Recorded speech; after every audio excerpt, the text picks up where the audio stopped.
Oh, y'all want another video?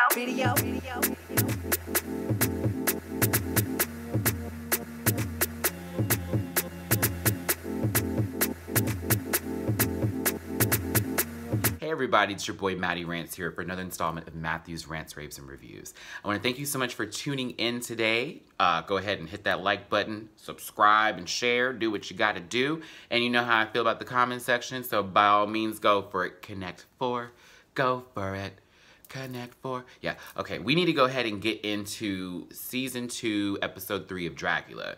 Again, this show is damn fucking interesting. That's such a weird combination of swear words and interesting, but we'll go with it.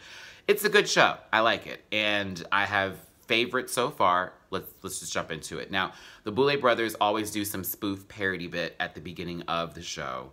Some sort of little skit, little play, la la la la la, and all that good stuff. And I enjoy it. It gives us a little feel of their comedy as well as their characters, and their makeup is on point. I have to give it to them. Even the looks, it's so severe, and I live for it. But the Boulet brothers always give us a cute little intro, and it was a nice little skit with the extra sausage pizza. So the 4 girls are on the stage at the beginning in pre-face paint is how I'm gonna start calling it. They're already like cooked. They have a lot to do. So I love how the show kind of skips forward in places. But anywho, it's Dolly, Erica Clash, Bitch Pudding, and Disasterina. They were just basically going over who they thought was going home or who they had ideas about and who they thought was safe. Now, to some people's surprise, Monique was sent home. Now, a lot of you in my comment sections were telling me that she is a racist and has like some issues. So no one really played, or not even played, but nobody really elaborated on that. So, and I haven't done any research on it. If it's true, fuck her. But other than that, I liked the whole little mask thing. Her looks were so basic. It was like, okay, girl, all this and then none of that. So bye. So we find out when the girls all get back together, and you know, actually, did y'all catch James Majesty go, yes, when he found out Monique was gone? I said, shade. But all the girls get together, talk about it, whoop to whoop, whatever, all right? We turn around and we get a Wizard of Oz moment. Not really, but just 2 big heads in a fire, giving them what the show was supposed to be and what is expected. So they have a 2-part challenge floor show episode. So they have to come with a rock goddess glamour look as a presentation for the floor show. I said, come on for this Dragula pageant. And then they also have to perform in groups of 4 a rock number. It's the same song, you know, what you gonna do when you... They all perform the same song. They didn't just perform the song through clips like they would do on Drag Race. No. They performed the whole thing. Boulet brothers, let's clip it apart next time, because that was a lot. But yeah, they have to do basically a look, and then also a look with them performing in a rock band and selling it as a rock band. Okay, so and it's so funny, now that I'm thinking about this, the groups were already set up by who walked in from the beginning of the show. So basically, Bitch Pudding, Dolly, Erica Clash, and Disasterina are in one group, and then, who is it? Then Victoria, Kendra, Abora, and James are all in the other group, okay? Now, that last group, Victoria, Kendra, Abora, and James, their name was The Fake. And then the other group's name is PMS. All right. Everyone's trying to be creative, I guess. But I was like, okay. Now, let's get back into the workroom, because this shows, how do I get Dragula? So this is Dragula for me, as far as we don't get an Untucked, but we get this moment in between the episode where they're in the back and the girls just get all the time in the world to speak, okay? But if I really wanted to go there and say who gets all the time in the world to speak and takes advantage of it the most, it would be Miss Erica Clash. I love you, sis. Love you, Miss Erica. Girl, they give you so much camera time, it is not even funny. And not even because it's not like I'm annoyed by it. There's no reason to be, because Erica's interesting. Erica starts the conversations. Erica continues the conversations. Erica brings up the bullshit when it's like, oh, but girl. And then it just, I'm okay with that. I'm okay with that, Erica. That's what you're supposed to do. You're on a show. You are given the platform to speak, to lay your issues that you want the world to know out, and give your story, girl. And Miss Thing, I know more about Erica Clash than I know about anybody else in that show right now.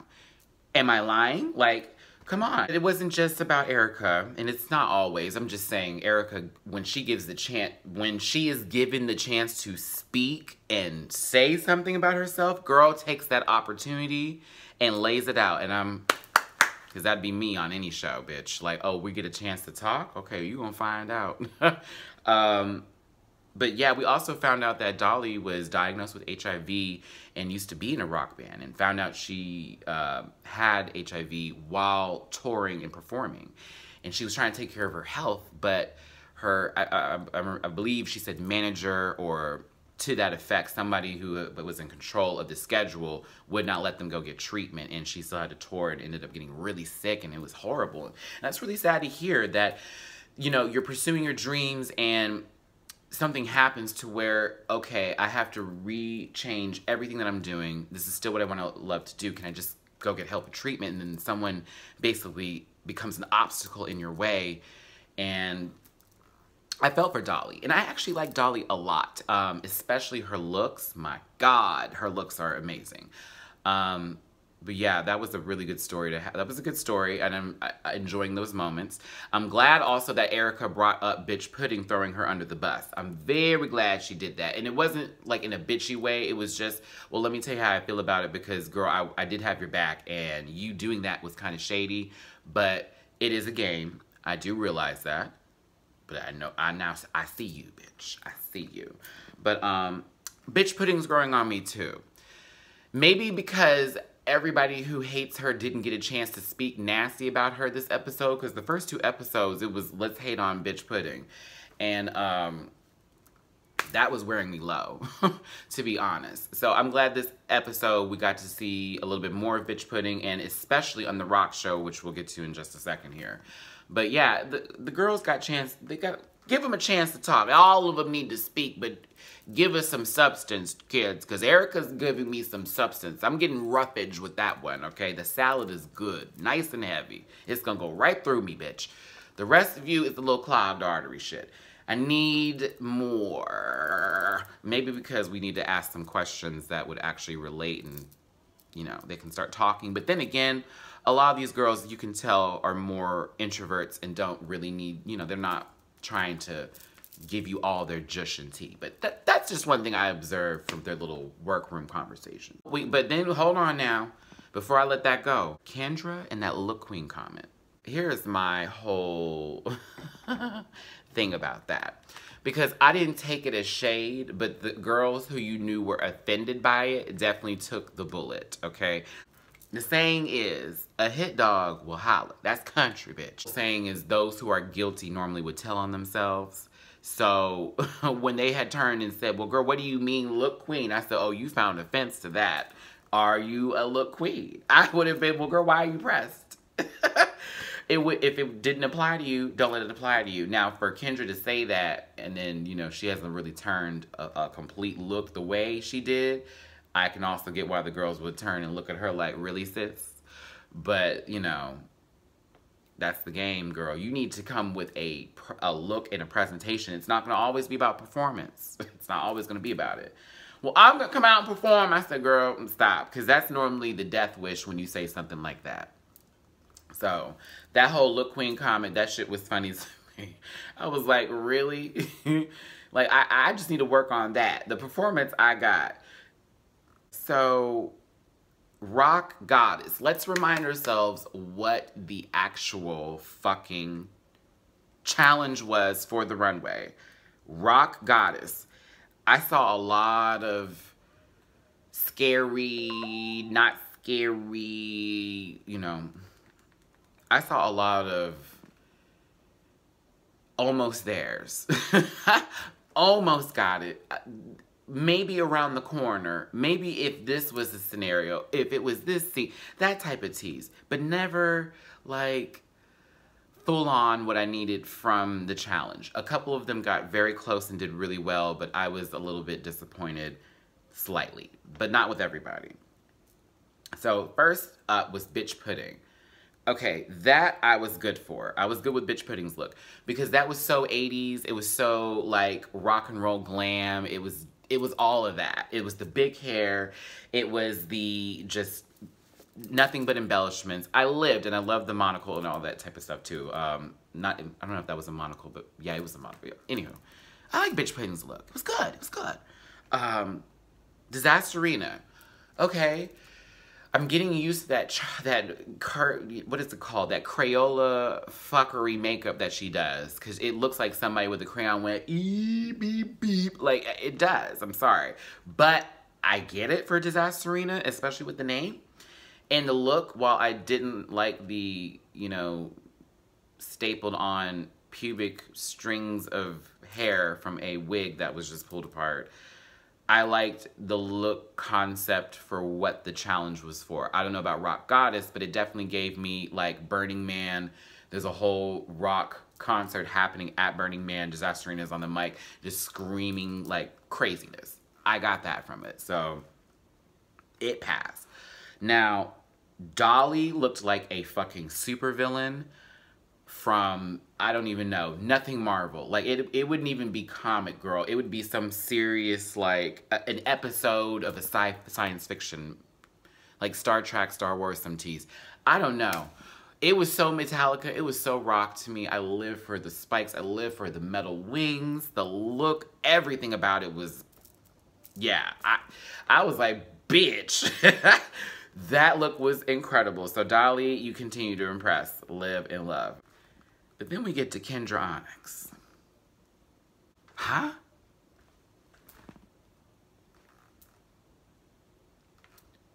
You got Rock Goddess from that. No, you just put that on, sis. You didn't have it. You didn't have the Rock Goddess look. You said, I'm going to wear this. If they like it, they like it. If they don't, they don't. I refuse to believe that baby thought this is going to pass me along. I refuse it. It was literally, it looked like a Boulay Brothers cosplay outfit. It did. It gave me Queen of the Damned, but like with Michael's, that fuzzy wiring you see on those giant spiders people put outside their houses for Halloween. Normally the ones that have children that don't want to scare anybody.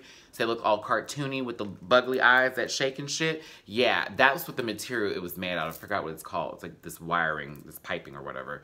But it was no. It was a no. It was a no. I mean, I don't even know when that would have looked good, but it was a no. I didn't know. I didn't like it. I was not happy. I was like, Kendra, what the fuck? No. Erica. So Erica's look, I didn't get rock and roll either. I got ska band, if anything. Like ska band, ska, Harajuku, fuckery, samurai sword, cutting stuffed animal bunnies, da da da da da. I was like, okay. It looked good. It did look good. We're not gonna lie. We will not lie and say that it didn't look good. It looked good. The outfit looked good. I just didn't get it. I was like, this doesn't go with this challenge, but it looks nice. I don't know. Yeah. So, I don't know. Erica, I don't know. It was all right.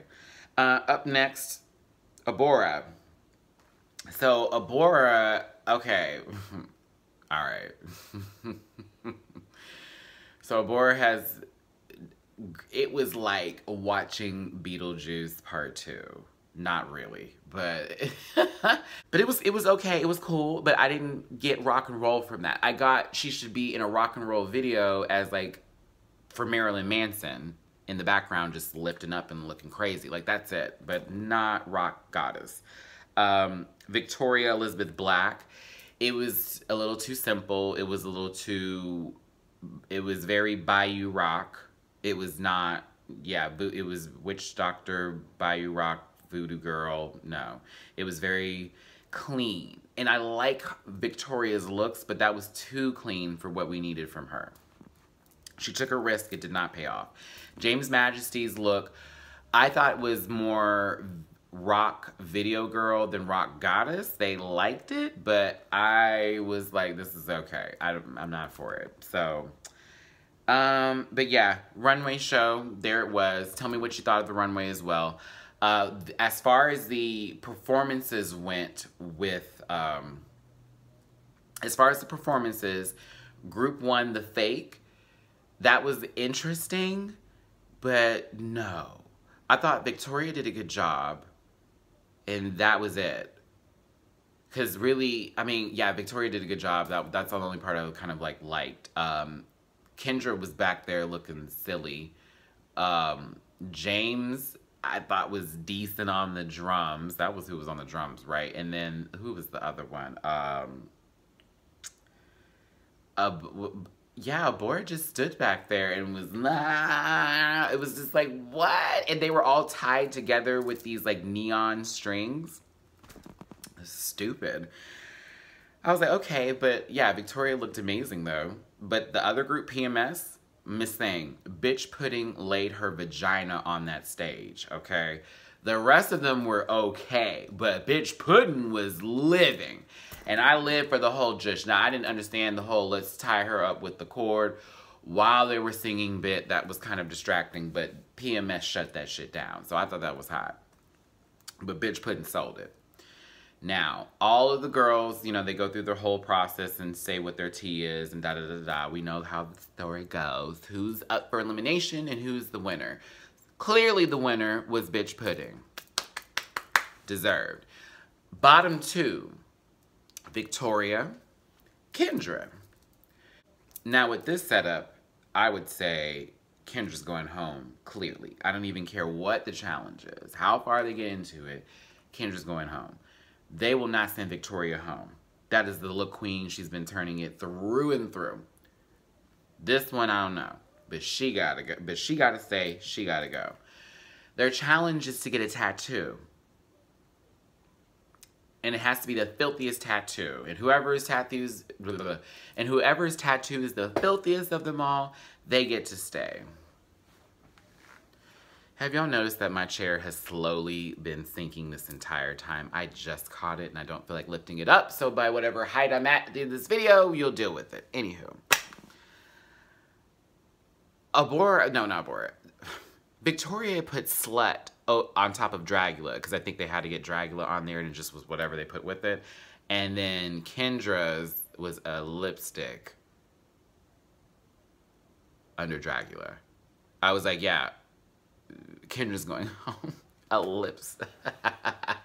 Some lipstick gear? That's filthy? Okay, whatever. Anywho. Look how low I am, everybody. I was so low. This seat just kept sinking. I need a new chair. Anywho, tell me, what did you think of tonight's episode? Who is your top 3? Who is your bottom 3? Who did you think had the best looks? Who had the worst looks? What did you think of the challenge? And what do you think of this season so far? Tell me down below. And thanks again for tuning in. Don't forget to like, share, and subscribe to the channel. And remember, Monday mornings is Real Housewives of Atlanta, Wednesday mornings is Dragula, and Saturday mornings will be Married to Medicine, okay? But tune in again. Remember, Thursday and Friday is going to be something special. Talk to y'all later.